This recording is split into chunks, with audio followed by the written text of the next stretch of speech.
MP ಅವರು ಹೇಳ್ತಾ ಇದಾರೆ MLA ಅವ್ರಿಗಿಂತ ಮುಂಚೆ ಅವ್ರದ್ದು ಫ್ಲೈಟ್ ಇದೆ ಸೆಷನ್ ಹೋಗೋದಕ್ಕೋಸ್ಕರ. ಅದಕ್ಕೋಸ್ಕರ ಎಲ್ಲ ಹಿರಿಯರಿಗೂ ನಮಸ್ಕರಿಸ್ತಾ, ಪತ್ರಿಕಾ ಮಾಧ್ಯಮರು ಎಲ್ಲ ಬಂದಿರತಕ್ಕಂತ ಎಲ್ಲ ಎಮ್ಮೆನಂತ ಗ್ರಾಮ ಪಂಚಾಯತಿ ಎಲ್ಲ ನಮ್ಮ ರೈತ ಬಾಂಧವರಿಗೂ ನಮಸ್ಕರಿಸುತ್ತಾ, ಏನು ಇವತ್ತು ಒಂದು ನೂತನ ಕಟ್ಟಡ ಉದ್ಘಾಟನೆ ಮಾಡಿದ್ದಾರೆ. ಬಹಳ ಸಂತೋಷದ ವಿಚಾರ. ಯಾಕಂತಂದ್ರೆ ಇಡೀ ನಮ್ಮ ಹಳ್ಳಿಗಳಿಗೆ ಇದು ಒಂದು ಗ್ರಾಮ ಪಂಚಾಯತ್ ಸರ್ಕಾರ ಇದ್ದಂಗೆ, ಗ್ರಾಮ ಮಟ್ಟದ ಸರ್ಕಾರ ಇದ್ದಂಗೆ. ಇನ್ನು ಮುಂದೆ ಹಲವಾರು ಸೇವೆಗಳನ್ನ ಗ್ರಾಮ ಪಂಚಾಯತಿಗೆ ನೀಡ್ತಾ ಇರೋದ್ರಿಂದ ಇಲ್ಲಿ ಜನ ಬಂದು ಹೋಗೋದಕ್ಕೂ, ನಮ್ಮ ಗ್ರಾಮ ಪಂಚಾಯತಿ ಏನಿದೆ ಎಮ್ಮೆನತ್ತ ಗ್ರಾಮ ಪಂಚಾಯತಿ ಅಂದ್ರೆ ಅದರ ಘನತೆ ಸಹ ನಮ್ಮ ಕಟ್ಟಡದ ಮೂಲಕನೇ ಗೊತ್ತಾಗ್ಬೇಕು. ಯಾಕಂತಂದ್ರೆ ಇವತ್ತು ಪಾಳು ಬಿದ್ದಂತ ಕಟ್ಟಡಗಳಲ್ಲಿದ್ರೆ ಶೋಭೆ ತರೋದಿಲ್ಲ ಅನ್ನೋ ರೀತಿಯಲ್ಲಿ ಒಳ್ಳೆ ಸುಸಜ್ಜಿತವಾದ ಕಟ್ಟಡವನ್ನ ನಿರ್ಮಾಣ ಮಾಡಿದ್ದಾರೆ.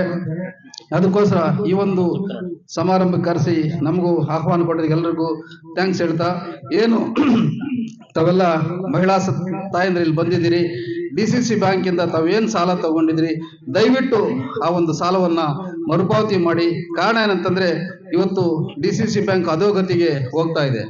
ಇವತ್ತು ತಮ್ಮೆಲ್ರಿಗೂ ಗೊತ್ತಿದೆ, ಒಂದು ರಾಷ್ಟ್ರೀಕೃತ ಬ್ಯಾಂಕ್ ಅಲ್ಲಿ ಹೋಗಿ ನೀವು ಒಂದು 50,000 ಲಕ್ಷ ಸಾಲ ತಗೋಬೇಕಾದ್ರೆ ಎಷ್ಟು ನಿಮ್ಮ ಪರಿಸ್ಥಿತಿ, ಅವರ ಮ್ಯಾನೇಜರ್ ಹತ್ರ ನೀವು ಎಷ್ಟು ತಲೆ ಬಾಗಿ ನೀವು ಯಾವ ರೀತಿ ಅವ್ರ ಹತ್ರ ನಮಸ್ಕಾರ ಮಾಡಿ ಸಾಲ ಕೇಳಬೇಕಾಗುತ್ತೆ ಅಂತ. ಆದ್ರೆ DCC ಬ್ಯಾಂಕು ಮತ್ತೆ ನಮ್ಮ VSS ಆ ರೀತಿ ಅಲ್ಲ, ನೀವೇ ಅದರ ಮಾಲೀಕರು, ಅಲ್ಲಿ ಅಧ್ಯಕ್ಷರು ನೀವೇ, ಸದಸ್ಯರು ನೀವೇ, ಎಲ್ಲ ತೀರ್ಮಾನವನ್ನು ತಗೊಂಡು ಯಾರು ಸಾಲ ಕೊಡ್ಬೇಕಂತ ನಿಶ್ಚಯಿಸಕ್ಕಂಥವ್ರು ಕೂಡ ತಾವೇ ಆಗಿರೋದ್ರಿಂದ ಈ ಬ್ಯಾಂಕ್ ಏನಿದೆ ಮತ್ತು ಹಾಲು ಒಕ್ಕೂಟ ಇವೆರಡು ನಮ್ಮ ರೈತರ ಜೀವನಾಡಿಗಳಿವೆ ಇವೆರಡೂ. ಅದಕ್ಕೋಸ್ಕರ ಅದನ್ನು ಉಳಿಸ್ಬೇಕು ಅನ್ನೋ ಕಾರಣಕ್ಕೋಸ್ಕರ ತಾವು ಯಾರಿದ್ದೀರಿ ಇಲ್ಲಿ ರೈತ ಬಾಂಧವರು ಅಷ್ಟೇ, ತಾವು ಮಹಿಳೆಯರು ಆ ಒಂದು ಸಾಲವನ್ನು ಸಕಾಲಕ್ಕೆ ಮರುಪಾವತಿ ಮಾಡಿ. ಈ ಬ್ಯಾಂಕು ನಮ್ಮ ಜಿಲ್ಲೆಯ ಒಂದು ರೈತರ ಇದು ಬರೀ ರೈತರಿಗಾಗಿ ಮೀಸಲಿರ್ತಕ್ಕಂಥ ಬ್ಯಾಂಕ್ ಇದು. ಇದನ್ನು ಉಳಿಸ್ಕೋಬೇಕು ಅಂತ ತಮ್ಮಲ್ಲಿ ಮನವಿ ಮಾಡ್ತಾ ನಾನು ಮಾತು ಮುಗಿಸ್ತಾ ಇದ್ದೀನಿ. ಜೈ ಹಿಂದ್, ಜೈ ಕರ್ನಾಟಕ.